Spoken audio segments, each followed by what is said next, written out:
வணக்கம், நான் உங்கள் வழக்கறிஞர் ஜார்ஜ் பெலிஜன். இந்திய தண்டனை சட்டம் பிரிவு 100 பற்றி தான் இந்த வீடியோவில் பார்க்க போகிறோம். செக்ஷன் 100 ஆஃப் IPC பற்றி தான் இந்த வீடியோவில் பார்க்க போகிறோம். வாங்க வீடியோக்குள்ளே போகலாம்.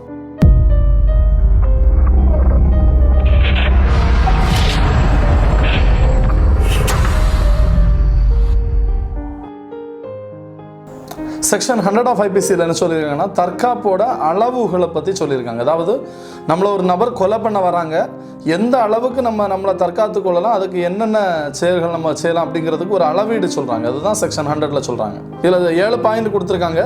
ஃபர்ஸ்ட் பாயிண்ட்டை பொறுத்த வரைக்கும், ஒரு நபர் நம்மளை கொலை பண்ணணும் அப்படிங்கிற ஒரு நோக்கத்தோட கொடிய ஆயுதங்களோட நம்மளை கொலை பண்ண வராங்க. அப்படி இருக்கக்கூடிய சூழ்நிலையில் அந்த ஆயுதத்தை வாங்கி நம்ம தாக்கக்கூடிய ஒரு சூழ்நிலையில் அவர் மரணத்தை விளைவிக்கக்கூடும் அப்படின்னு நம்ம தெரிஞ்சாலும் நம்ம தற்காத்து கொள்ளணும்னா அதை பண்ணி தான் ஆகணும். அப்படிங்கிற ஒரு சூழ்நிலையில் நம்மளை தற்காத்து கொள்வதற்கு மரணம் விளைவித்தல் வரைக்கும் நம்ம செய்யலாம் அப்படிங்கிற ஒரு அளவீடை ஃபர்ஸ்ட் பாயிண்ட்ல சொல்றாங்க. ட்ரையல்ல இதை ப்ரூஃப் பண்ணா மட்டும்தான் தற்காப்புரிமை நமக்கு அட்ராக்ட் ஆகும். தற்காப்புரிமை அப்படிங்கிற ஒரு செயலை ஆயுதமா வச்சு அடுத்தவங்களை தாக்குவதற்கு அதை பயன்படுத்தக்கூடாது. நம்மை நாமே தற்காத்து கொள்வதற்காகத்தான் இந்த செக்ஷனை பயன்படுத்தணுமே தவிர எந்த தவறான நோக்கத்தோட இந்த செக்ஷனை பயன்படுத்தக்கூடாது.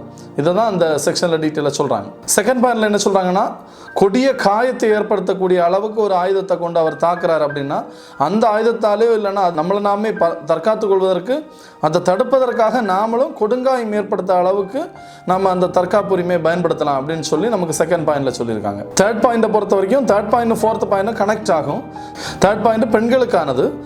ஒரு ஆண் வன்புணர்ச்சி செய்வதற்காக ஒரு பெண்ணை முயற்சி செய்யும் போது எந்த அளவுக்கு அவரை தற்காத்து கொள்ளலாம் அப்படிங்கிறத அளவீடு தான் தேர்ட் பாயிண்ட்ல சொல்லியிருக்காங்க. அதாவது வன்புணர்ச்சி ஏற்படுத்த ஒரு நபர் முயற்சிக்கிறாங்கன்னா அவங்கள ஒரு கட்டையால் அடிக்கிறாங்க, இல்லை ஏதாவது ஒன்று பண்ற நேரத்தில் அவர் மரணம் ஏற்பட்டுனா கூட அது தற்காப்புரிமையில தான் வரும். அந்த பெண்ணோட கற்பை பாதுகாப்பதற்காக அவங்க பயன்படுத்தக்கூடிய ஒரு தற்காப்புரிமையை தான் செக்ஷன் 100ல தேர்ட் பாயிண்ட்ல சொல்றாங்க. ஃபோர்த் பாயிண்டை பொறுத்த வரைக்கும், இயற்கைக்கு மாறான முறையில் செக்ஸ் வைக்கிறதுக்கு ஒரு ஆண் பெண்ணிட்ட முயற்சி பண்ணுறாங்க, இல்லைனா வன்புணர்வு ஏற்படுத்த இயற்கைக்கு மாறாக ஒரு வன்புணர்வு ஏற்படுத்த முயற்சி பண்ணுறாங்கன்னா அந்த நேரத்திலையும் அவங்க தற்காப்புரிமையை பயன்படுத்திக்கலாம்.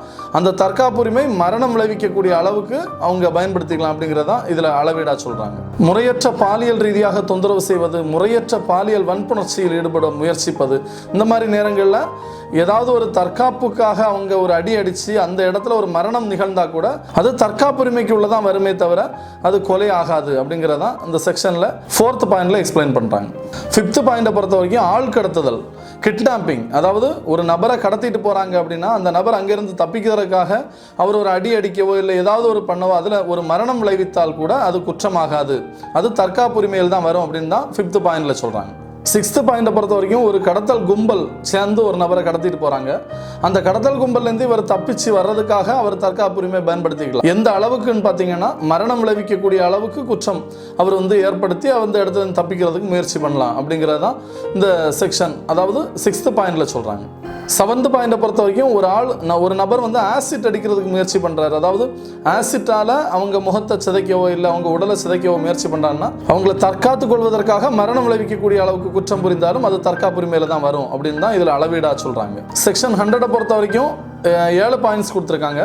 டிஸ்கிரிப்ஷனில் நோட்ஸ் கொடுத்துருக்கேன். நோட்ஸை டீட்டெயிலாக எழுதிக்குங்க. நோட்ஸை எழுதிட்டு வீடியோ பார்த்தீங்கன்னா உங்களுக்கு புரியும். இந்த வீடியோ பயனுள்ளதாக இருக்கும்னு நினைக்கிறேன். உங்கள் நண்பர்களுக்கு பயனுள்ளதாக இருக்கும்னு நினச்சிங்கன்னா இந்த வீடியோ ஷேர் பண்ணுங்கள். நன்றி, வணக்கம்.